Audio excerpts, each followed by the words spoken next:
Hello बच्चों, so let's see the question. यहाँ पे क्वेश्चन में बोला गया है in the given figure which of the following parts transmit impulse away from the cell body. So ये जो फिगर दिया गया है इसमें से हमें बोलना है कि कौन सा पार्ट ट्रांसमिट करता है इम्पल्स को सेल बॉडी से अवे, मतलब दूर करता है इम्पल्स को। फर्स्ट ऑप्शन में है 1, सेकेंड में है 2, थर्ड में है 1 and 2 एंड फोर्थ में है 3। सबसे पहले यहाँ पे हम लोग बात करेंगे कि यहाँ पे किसका स्ट्रक्चर दिया हुआ है। यहाँ पे स्ट्रक्चर दिया हुआ है न्यूरॉन का। सो न्यूरॉन क्या होती है? न्यूरॉन होती है structural and fundamental unit of nervous system and fundamental unit of nervous system.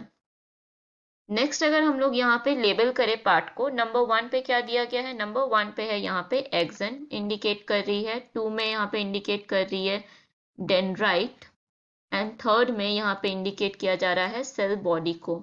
Cell body के अंदर अगर हम लोग देखें, सो ये जो पार्ट प्रेजेंट है इसको हम लोग क्या कहते हैं? हम लोग इसको कहते हैं न्यूक्लियस। देन इसके अंदर क्या रहती है? इसके अंदर रहती है निसल ग्रेन्यूल्स। ये जो डॉटेड स्ट्रक्चर मैंने बनाया अभी वो क्या हो जाएगी यहाँ पे? निसल ग्रेन्यूल्स। एक्सन के ऊपर कवरिंग रहती है माइलिन शीथ की एंड ये जो बीच में हम लोग स्पेस देख पा रहे हैं ये सब क्या है? ये है नोड ऑफ रेनवायर एंड ये क्या है? Action terminal. This is action terminal.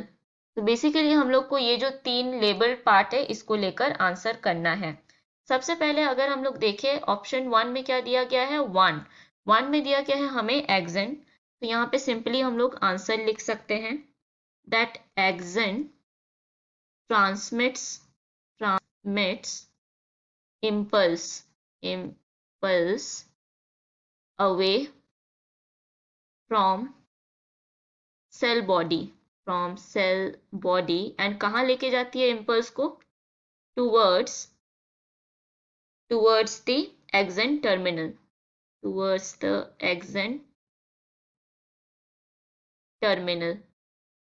तो यहाँ से क्या होती है कि जो नर्व इम्पल्स है यहाँ से एंटर होती है सेल बॉडी में, जाती है एक्सन से, फिर यहाँ पे चली जाती है कहाँ पर? एक्सन से जाती है ये एक्सन टर्मिनल में।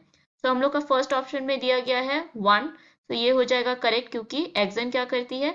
ये जो ट्रांसमिट करती है इम्पल्स को away from the cell body, यहाँ पे सेल बॉडी है उससे अवे लेके जाती है, कहाँ लेके जाती है? एक्सन टर्मिनल तक। सेकेंड में है बी में क्या दिया हुआ है? 2 दिया हुआ है जिसमें दिया गया है डेंड्राइट। डेंड्राइट क्या करती है? इम्पल्स को लेके जाती है towards the cell body. So ये हो जाएगा हमारा इनकरेक्ट ऑप्शन। थर्ड में है 1 and 2। सो 1 and 2 नहीं होगा क्योंकि सिर्फ 1 होगा करेक्ट, 2 नहीं होगा, सो ये हमारा ऑप्शन नहीं है।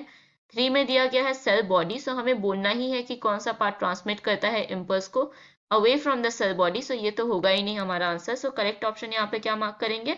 Option A, that is 1। So option A 1 हम लोग का हो जाएगा correct answer. Hope you understood it. Best of luck. Thank you.